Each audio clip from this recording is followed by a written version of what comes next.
Bonjour à tous et bienvenue sur Book TV.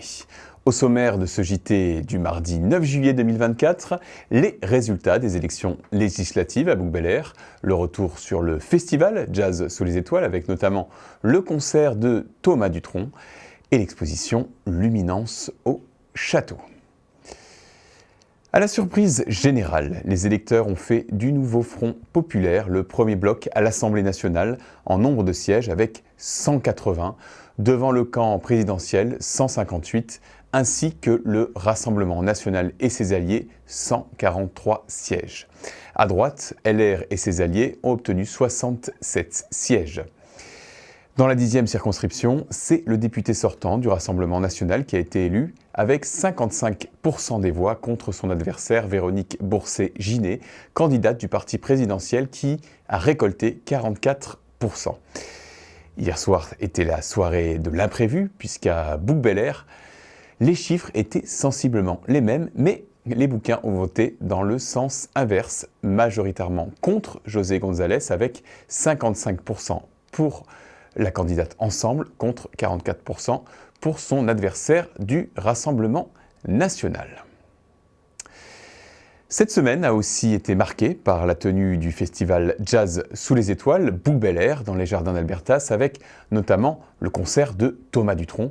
Un succès mais aussi un grand moment d'émotion car le créateur du festival, Henri Bonifay, décédé il y a quelques semaines, était dans tous les esprits. Reportage.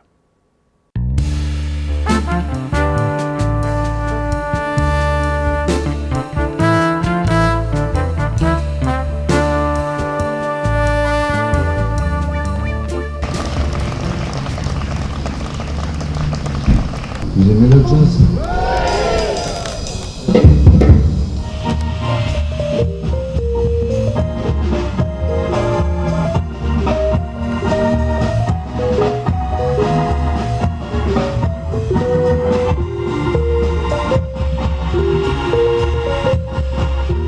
Très belle édition, cette 6e édition qui s'est vraiment très bien passée, qui a démarré le 1er juillet au château, donc 1er et 2 juillet, Héritage Créole le 1er juillet et Basilic Swing le 2, qui s'est poursuivi au Haute-Brasse avec Aix-en-Provence le 3 avec Angie Wells. Et depuis 3 jours, donc nous avons investi les jardins d'Albertas avec 5 concerts déroulés sur les 3 jours, dont hier Thomas Dutronc, qui a connu un énorme succès devant 2000 personnes qui sont ressorties avec le grand sourire tellement ils avaient passé une bonne soirée. Donc le festival porte bien son nom, Sous les étoiles. Ce soir nous sommes unis par des mélodies qui résonnent. La voilà la vie, celle qu'on aime, celle qu'on donne. Il n'est jamais trop tard, car le ciel est infini dans les yeux de celui qui sait voir.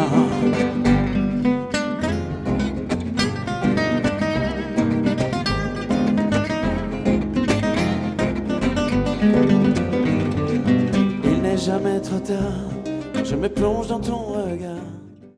Alors Chaima Moses va se produire dans une heure. Là, on est donc aujourd'hui samedi. Elle se produit tout à l'heure à 19h sur la scène du bas. Donc c'est la fille de DJ Bridgewater, une excellente chanteuse. On a assisté aux balances aux répétitions. C'est vraiment très agréable. Comme Christophe a si bien dit, ce soir je vais vous interpréter des compositions originales de ma culture noire américaine. Bien trop souvent on sépare jazz et le blues. Faut pas. On sépare le soul et le funk. Faut pas. On sépare le hip-hop et la house. Faut pas. Tout ça fait partie de moi. C'est la pluie pour l'amour.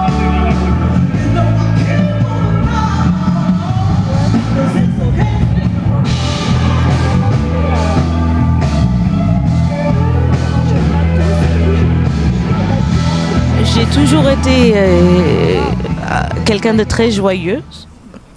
J'ai toujours eu plein d'énergie depuis que je suis petite. C'était intense pour ma mère de m'élever. Mais je crois que cette énergie, elle vient du fait que chaque jour, je me lève et je me rends compte de la chance que j'ai de cette vie à peu près improbable et inclassifiable. Non, je ne sais même pas si c'est français ça, mais c'est juste, je suis extrêmement juste reconnaissante tous les jours des petites choses et des grandes choses, comme de pouvoir venir jouer pour moi, d'être entourée de musiciens aussi incroyables et de pouvoir interpréter mes morceaux et que ces musiciens embellissent et interprètent mes morceaux et qui me soutiennent et qu'il y a un public et puis il y a du sono et puis il y a des gars de la tech qui montent la scène. Enfin bref, toutes ces choses-là, j'essaie de vraiment y faire attention et ça me donne beaucoup d'énergie. Je chante en anglais, donc je me rends compte que la plupart des personnes en France ne parlent pas anglais. Et surtout, c'est pas qu'on parle pas anglais en France, c'est que quand on le chante, tout d'un coup, c'est dur de comprendre les paroles.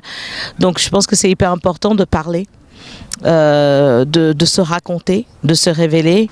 La musique, mes mots ont un sens, les mots que j'écrive, ils ont un sens, donc je veux que le public puisse le comprendre, les morceaux, et aussi comprendre les origines de ces morceaux, ces moments de vie où ces morceaux me viennent.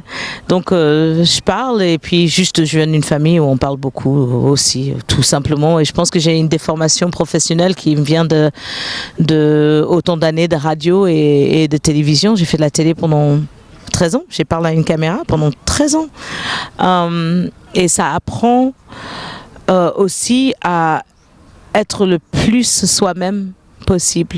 Il y a très peu de choses en fait qui nous différencient,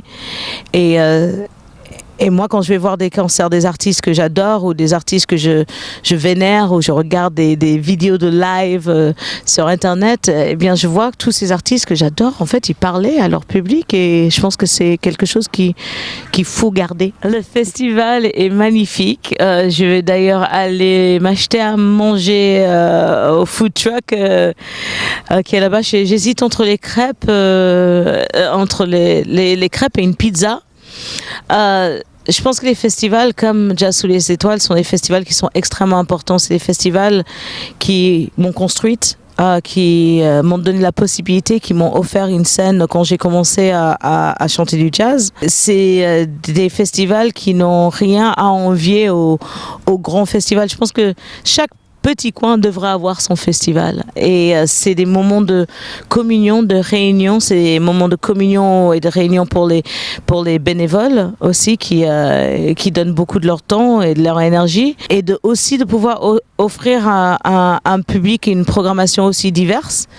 Je pense que c'est très important aussi. La musique, sans l'art, sans la musique, en fait, on n'est rien en réalité, donc j'adore ce festival, et je souhaite longue vie à ce festival. Résumer en 3 mots mon art. Black American Music, tout simplement. Et pour clôturer le festival, il y aura donc Candy Dulfer, une néerlandaise saxophoniste, pointure mondiale dans son domaine du saxo.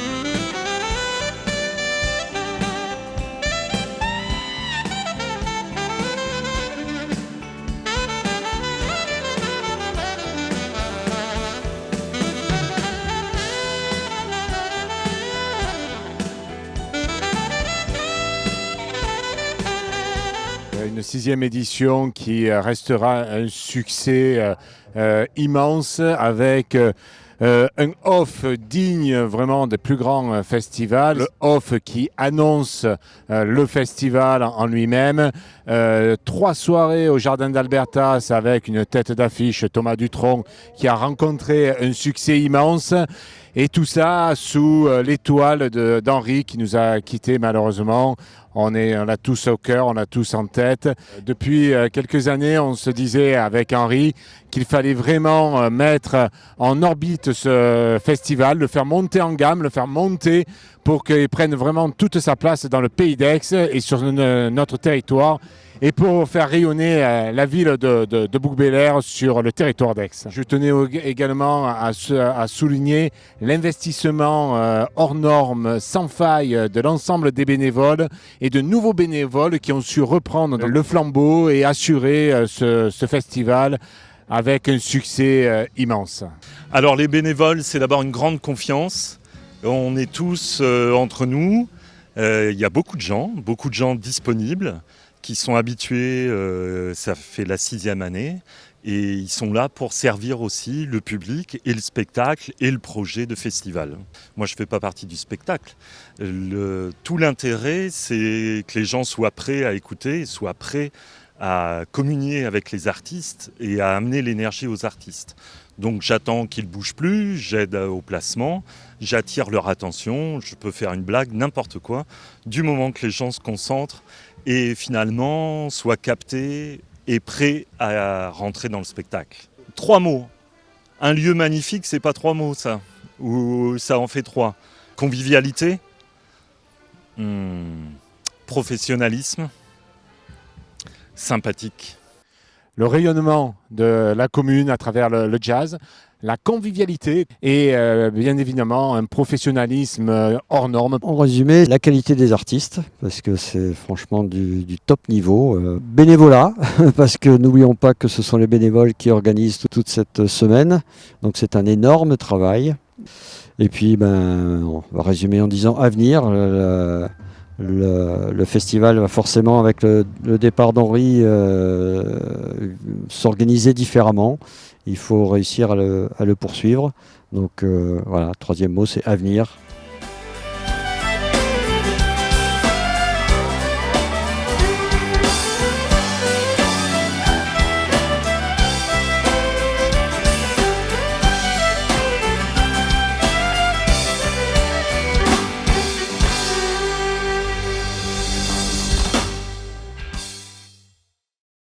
Et félicitations à l'équipe de bénévoles qui a repris l'organisation au pied levé suite à la disparition d'Henri.